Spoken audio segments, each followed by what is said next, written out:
ખોરજ ગામનો ઐતિહાસિક પગપાળા સંઘ અંબાજી પહોંચી ચૂક્યો છે। અમદાવાદના ખોરજથી પગપાળા સંઘ અંબાજી પહોંચ્યો છે।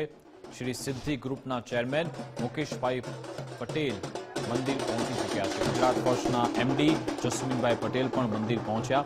શક્તિપીઠ અંબાજી મંદિરમાં તમામ દ્વારા ધ્વજારોહણ કરવામાં આવ્યું હતું। સંઘના લોકોએ મા અંબાના દર્શન કરી આશીર્વાદ મેળવ્યા હતા।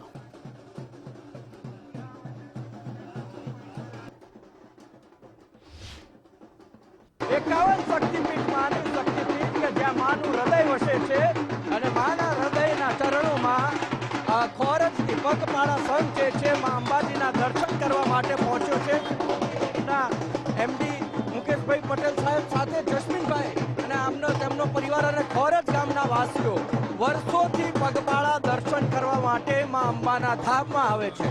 साथे ज मां अंबाना धाममां आवेली जे धजा छे એ ધજા પણ માતાના શિખર ઉપર અર્પણ કરી અને ધન્યતાનો અનુભવ કરે છે। જોઈ શકાય છે કે હર્ષો ઉલ્લાસ સાથે બોલ મારી અંબે જય જય અંબેના નાદ સાથે જે આગળ વધી રહ્યા છે। માં આદ્ય શક્તિનું જ્યાં હૃદય વસે છે એ હૃદયના ચરણોને સ્પર્શ કરવા માટે અહીંયા પહોંચે છે। કેટલો હર્ષ કેટલો ઉલ્લાસ। માં જગદન્યના સર્વ હરિભક્તો પર માની પરમ કૃપા રહે છે અને એ કૃપાના લીધે લાખો હરિભક્તો માના ધામની અંદર માના ચરણ સ્પર્શ કરવા માના આશીર્વાદ માટે અંબાજી ધામ પર આવે છે। અને એવી રીતે અમારા ખોરજ ગામ પગપાળાથી છેલ્લા 40 વર્ષથી અમે અમારો સંઘ લઈ અને અંબાજી ધામે આવીએ છીએ અને માના આશીર્વાદ માના ચરણ સ્પર્શ કરી અને માની કૃપા લઈને અમે જઈએ છીએ અને આખું વર્ષ અમને સુખ શાંતિ અને સમૃદ્ધિ મળે છે। સર્વ તમામે તમામ આવનાર યાત્રિકોને પણ ખૂબ શાંતિ મળે છે અને તમામે તમામ યાત્રિક મળે સરકારે પણ ખૂબ જ સારી એવી સેવા પૂરી પાડી છે અને લાખો લોકો અંબાજી ધામની અંદર ઓછામાં ઓછા 40 થી 45 લાખ પબ્લિક એકમ દસમથી માંડીને પૂનમ સુધીમાં યાત્રિકો આવે છે। આવી તરત દર્શન કરી માના આશીર્વાદ લઈ અને માની પ્રેરણાઓ લઈ અને જાય છે। એનાથી તમામ હરિભક્તો સુખ શાંતિ સમૃદ્ધિ ભોગવે છે। ચોક્કસથી સાહેબ આખું વર્ષ આપણું ફળદાયી જાય નિરોગી રહે સ્વાસ્થ્ય સારું રહે સાથે ગામનું પણ સ્વાસ્થ્ય સારું રહે ગામનું પણ કલ્યાણ થાય ભાવના સાથે દર્શન કરીએ છીએ। માના આશીર્વાદ કેવા મળે માના દરેકે દરેક પૂરા ગામ માટે વિશ્વ માટે ભારત દેશ માટે પણ આ અનુભૂતિ થાય છે। એટલા માટે તો સમગ્ર માં જગદંબા અને અંબાજીમાં એ જગતજનની જગદંબા છે એની કૃપા તો સર્વ ઉપર વસેલી છે। સામાન્યમાં સામાન્ય માણસ હોય ધનવાન હોય કે ગરીબ હોય કે મધ્યમ હોય પણ માના માટે સર્વ હરિભક્તો એક જ છે।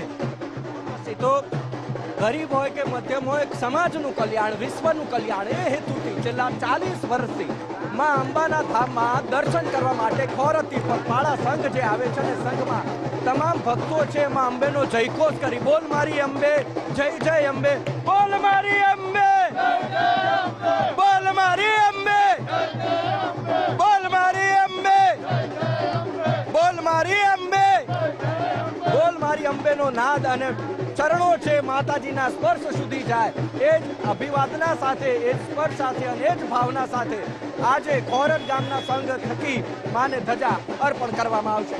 કેમેરા પર્સન વિકી ઠાકોર સાથે ઉમંગ રાવલ, ગુજરાત પર અંબાજી। હું વતની અહીંયા પલિયાર ગામનો છું। આવું છું ફ્લોરિડા જેક્સનવિલ યુએસએથી। ચાલતો આવ્યો છું માતાની દર્શન કરવા અને મા જે બી કોઈ વસ્તુ માગે મા આપે છે। આનંદનું તો કંઈ વર્ણન થાય એવું નથી પણ એક એવી શાંતિ મળે છે અને એવો આનંદ થાય છે કે વરી ફરી આવવાનું મન થાય છે। અને આજે આ વર્ષે મારા 22 વર્ષ ચાલતા પૂરા થયા છે અને અમે હસમુખ કાકા દાતા કેમ્પ કરીએ છીએ યુએસએ કેમ્પ।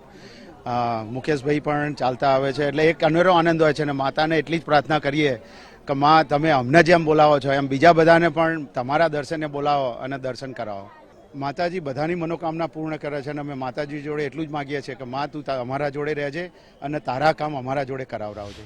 અમિત વિનોદચંદ્ર પટેલ વસ્ત્રાપુરથી આવું છું ખોરજ પગપાળા સંઘમાં અને ખોરજ પગપાળા સંઘ છેલ્લા 40 વર્ષથી આવે છે અને હું એમાં 17 વર્ષથી આવું છું। માતાની અસીમ કૃપા શક્તિને હેત અમારા ખોરજના બધા પરિવારો ઉપર રહે તેવી આશા સાથે આવીએ છીએ। એ જ માના આશીર્વાદ છે। તમે ભક્તિમાં લીન થઈ જાઓ એટલે તમે દુઃખ દર્દ બધું ભૂલી જાઓ અને ભક્તિમાં લીન તમે અંબાજી પહોંચી જાઓ છો।